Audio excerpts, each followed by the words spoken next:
this won't be the last pandemic. There is going to be a new one. It doesn't matter if it's in 20 years, 30 years, 40 years. This year has been life-changing, and I don't think anyone will forget it. Lockdown has been one of the most crazy and strange times of my entire life.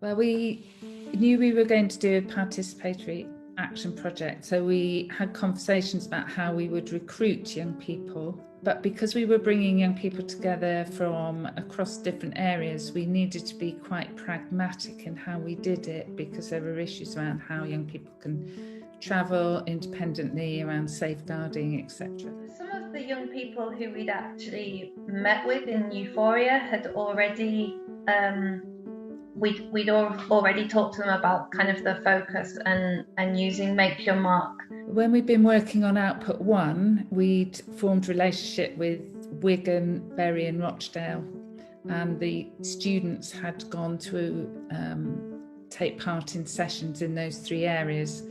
So those are the groups we then approached to work with us on Output 2. So we wanted to honour some of those initial conversations, but also recognise that we couldn't ignore the pandemic really, and we couldn't maybe carry on with the original plan. And we went to a few euphorias to start the conversations and start developing those relationships.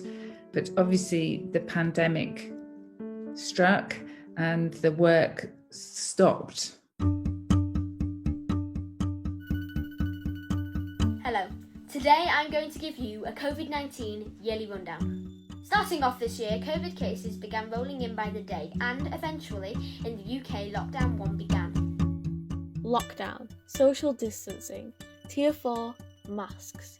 So many new words sprung at us in a matter of months. As soon as we had got out of the airport, my dad, who was waiting for us, made us all put hand gel on. This is like gold at the moment, he said.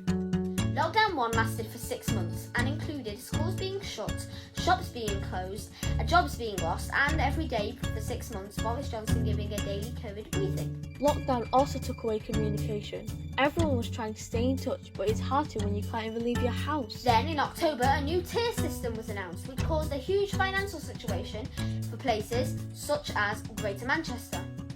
Then in November, Boris Johnson announced a new lockdown, Lockdown 2, which only lasted 4 weeks, but included non-essential shops and jobs being lost. However, schools were not closed, but were being sent home a lot. Now, a COVID vaccine was announced and has been rolled out. However, over the Christmas period, a new Tier 4 was announced, which basically meant to stay indoors and don't go anywhere. Now, everyone in the UK, or nearly everyone in the UK, is in this new Tier 4 and we're all stuck inside. That's really the year that we have had here in the UK.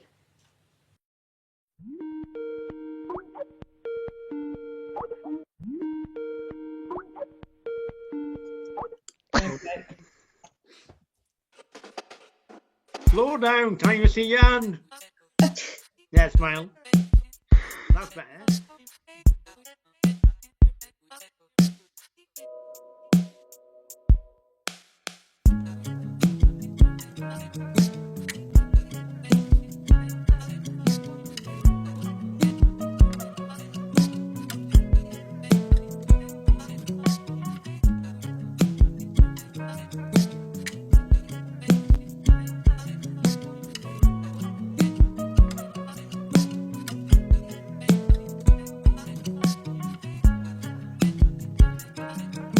I never thought I would have to wear a mask just to go to the shops, and I never thought a virus could take over the world. 2020 has been the craziest year, and being in lockdown has taught me so much, and I believe it has made me grow to become a better individual. It was very strange. I had to adapt in so many different ways, especially with school. Having to homeschool myself for over 6 months has changed my life, and I'll be honest, I struggled at times. Having to do all your work at home and additional homework can sometimes take over your days. During COVID, I've had to work from home surrounded by complete silence. I tried listening to podcasts and audiobooks, but they were too distracting. My parents took us shopping to stock up on things we might need. Make sure you buy enough toilet paper. Did the virus cause some sort of uncontrollable diarrhea? So I thought I'd listen to music, and that totally wasn't distracting at all.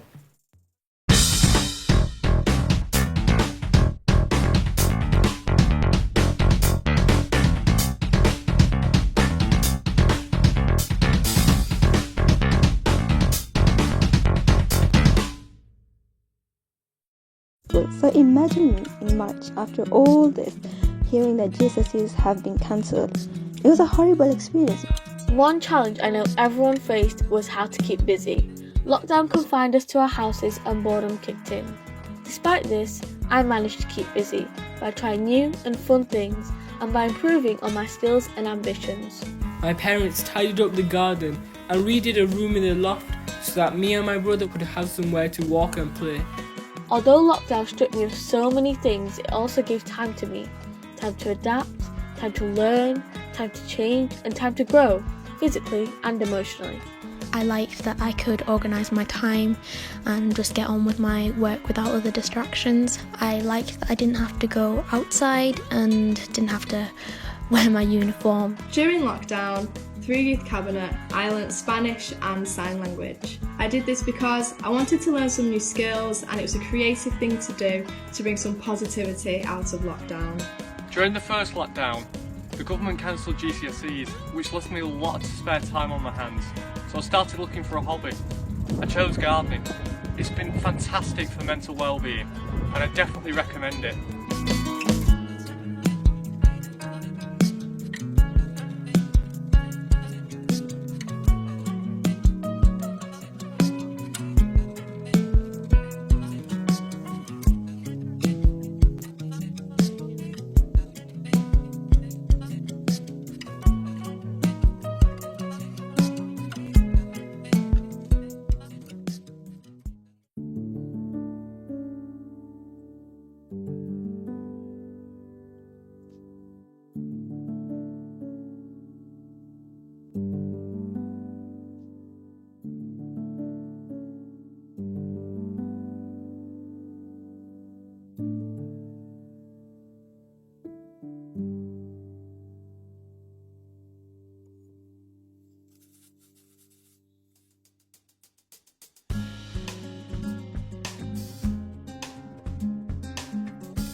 As a young person, quarantine and COVID has affected me in the sense that there's a lot of uncertainty. Like, the government doesn't appear to know what's going on, my school doesn't appear to know what's going on, and that uncertainty progresses into anxiety, where I don't know, a few years ago I had plans, and those plans have kind of been disrupted. So it's kind of like, where do you go from here? Do you start your building blocks on an unsturdy foundation, or do you wait and then be unprepared? I feel like school, for me personally, has been the main thing. I don't think a year ago I never thought I'd be able to homeschool myself for this long. With the cancelling of exams and having to do all the work from home and everything like that, I feel like it's been a lot. And some young people have struggled with it, some have found it okay. And then just seeing also part of school is seeing your friends as well, being with the people around you, just having a class around you. I feel like that environment, people are missing it, and lockdown, for being in lockdown, in and out, has really disrupted our routines, and I feel like people are finding it hard to get back into routines. the worst thing that happened during the pandemic? Well, personally, I'll say the cancelling out the GCSEs. That's because I was one of the students in 2020 that had to do the GCSEs and they've been cancelled, and I just felt like all the work that I've been doing it was a wasted time, if that makes sense. It's because obviously we all worked really, really hard during the last 2 years, and then suddenly all our GCSEs have been cancelled. So it was something that really surprised me and then really shocked me at the same time. I think it's exposed a lot of issues with cuts and funding, which has become more prevalent in the past decade, really. And Bill Gates did a speech on a TED Talk, and he mentioned that a pandemic would happen and that it's going to happen sooner than we think, and that worldwide governments need to address it and prepare for it. Everybody ignored him. And obviously it's happened, and we've had no infrastructure for it, we've had no preparation for it, and I think that's the biggest thing that needs to change in the future. I think teachers especially have learned that students cannot handle just work, shut down, work. Like school, we had breaks and stuff like that, but I think definitely the government has learned, teachers have learned, and even adults have learned. There's been this pressure, especially on people in secondary school that are about to leave. There's been this pressure and realization that all their preparation might have gone down the drain, and that is not been acknowledged, and now it is being, because I remember people feeling stressed out and like this really big feeling of anxiety because they didn't know what was going on, and I don't think anybody realized that until after they left school. So these upcoming year 11s, I think they have a bigger opportunity to get the most out of what's happening in this quarantine, because people have learned from last year. It's been really interesting because I think I was quite intimidated by working online because I'm so used to working with people face to face, and you miss that because you can't read the room in the same way. And I think when you're working with young people, you need to be able to read the room. However, I think that, after a few sessions that felt quite difficult, and you're not sure whether you're just talking at young people and then they're wishing you'd just go away. Something happened, and actually it was about building relationships, and somehow we managed to build relationships with young people even online. But I think that the project's stronger as a consequence to that, because the kind of collaboration that we've had to do, and the sort of very hard listening that we've had to undertake to be able to overcome those barriers